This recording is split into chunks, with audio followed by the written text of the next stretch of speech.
అర్థమైందా మీకు? అర్థమైందా? ఏం అర్థమైంది? ఈ మధ్యలో ఉన్నది ఏంటిది? ఈ మీద ఉన్నది ఏంటిది? ఈ కింద ఉన్నది ఏంటిది? ఇంత మట్టుకే తెలుసు మనకు. హల్లెలూయా. కింద పాతాళం ఉంది, మీద నడుమల భూలోకం. ఇప్పుడు మనం ఏడున్నాం? ఈడున్నాం. చచ్చిపోయినాక ఏడిపోతాం. యేసయ్య సిలువలో చనిపోకముందు చనిపోయిన వాళ్ళంతా ఈడికి వచ్చారు. యేసయ్య చనిపోయి లేచిన తరువాత చచ్చిపోయినటువంటి వాళ్ళందరూ ఈడిపోతున్నారు. అంటే పరలోకానికి కాదు, పాతాళానికి కాదు. దీని యొక్క సెక్షన్స్ మీకు జ్ఞాపకం చేస్తారు. చూడండి, ఫస్ట్ పరలోకం గురించి. పరలోకంలో 3 ఆకాశాలు ఉంటాయి. ఇదొక ఆకాశం, ఇదొక ఆకాశం, ఇదొక ఆకాశం. ఎన్ని ఉన్నాయి పరలోకంలో చెప్పండి? పరలోకం అంటే ఏదైనా, అంటే ఏదిగా ఒకటే పరలోకం అన్నట్టు కాదు. పరలోకంలో 3 స్టేజెస్. ఇది క్రీస్తు సింహాసనం.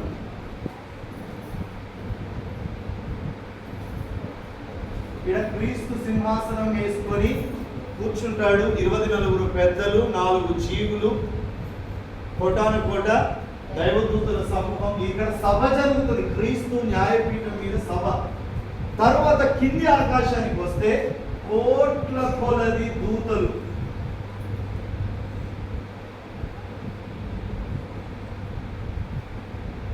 వీళ్ళంతా కూడా ఈ సెక్షన్ ఎవరుంటారు చెప్పండి?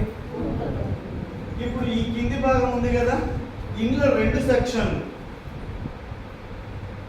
ఈ సెక్షన్ ఖాళీగా ఉంది. ఫస్ట్ నుంచి సృష్టింపబడినప్పటి నుండి దేవుడు ఇవన్నీ తయారు చేసినాక ఈ సెక్షన్ ఖాళీ ఉంచినాడు.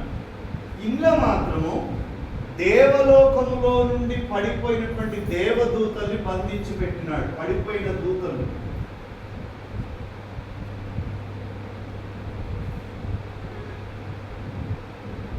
ఇప్పుడు ఇది ఏది ఖాళీ ఉంది? ఈ సెక్షన్ మాత్రమే ఖాళీ, అంతే కదా. పైన ఏంటి? సింహాసనం, 24 పెద్దలతో సభాపర్వతం అని. కింది సెక్షన్ అంతా దూతలు. కింది సెక్షన్ లో అంటే ఇది మొదటి ఆకాశం, ఇది 2వ ఆకాశం, ఇది 3వ ఆకాశం. పౌలు పరదేశులో ఏ ఆకాశంలో ఉందని చెప్పాడు? పరదేశం. మరి ఏడుంది? స్థలం ఉందా? పరదేశం ఉందా? ఇడ ఈ ఖాళీ స్థలం పెట్టించింది దేవుడు. అట్లా దేవుని ప్రణాళికలు. ఇది యేసయ్య చనిపోకముందు జరిగినటువంటి సీన్. ఇప్పుడు పాతాళం గురించి మనం చూసుకుంటే 3 సెక్షన్లు. ఈ 3 సెక్షన్లో పై దానిలో మళ్ళా 3 సెక్షన్లు.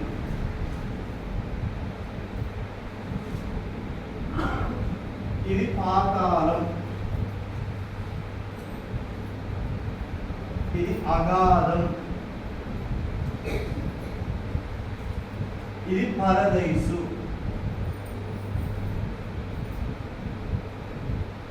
అర్థమవుతుందా? ఈ కింది 2వ సెక్షన్ కటిక చీకటి.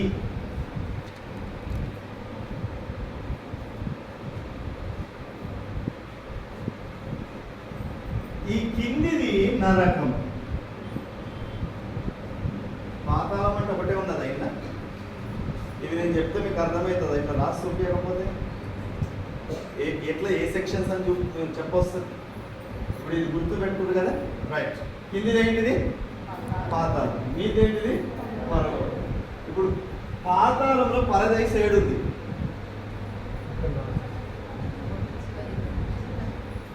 అంతే కదా.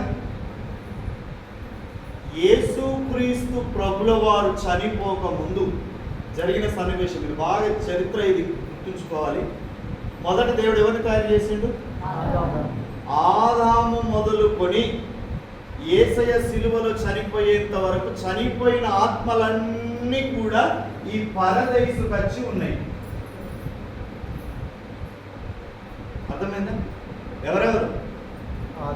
ఆదాం, అబ్రహాం, ఇస్సాకు, యాకోబు, ఇష్మాయేల్, మొత్తం గిద్యోను, దెబోరా, మోషే, అహరోన్, వీళ్ళందరూ ఏడున్నారు చెప్పండి? ఈడున్నారు.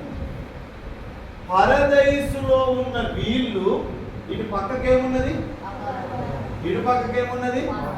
పాతాళం. ఇప్పుడు వీళ్ళందరూ పరదేశులనే ఉన్నారు అనడానికి రుజువేంటిది? ఇప్పుడు చదవమ్మా నేను చెప్పిన వాక్యం, లూకాసు వార్త. ధనవంతుడు ఒకడు ఉండేను, ధరించుకొని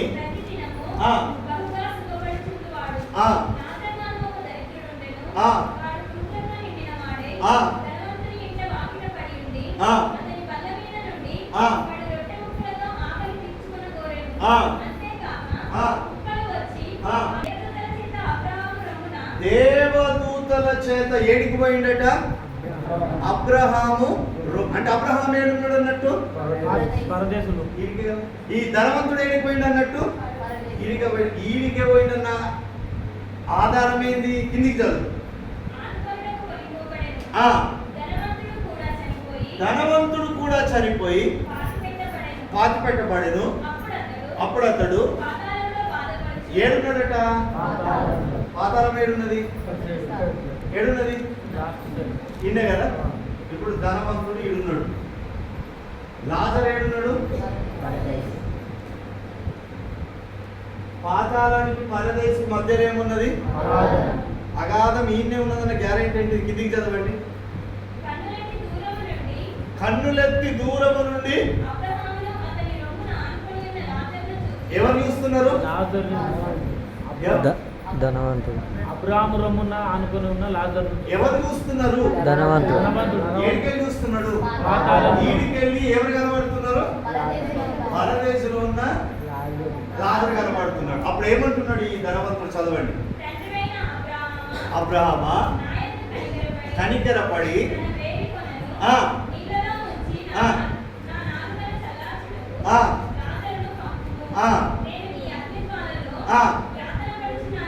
యాతన పడుతున్నానయ్యా. ఈడికెళ్ళి చూస్తారు, ఇక్కడ లాజరు కనబడ్డాడు.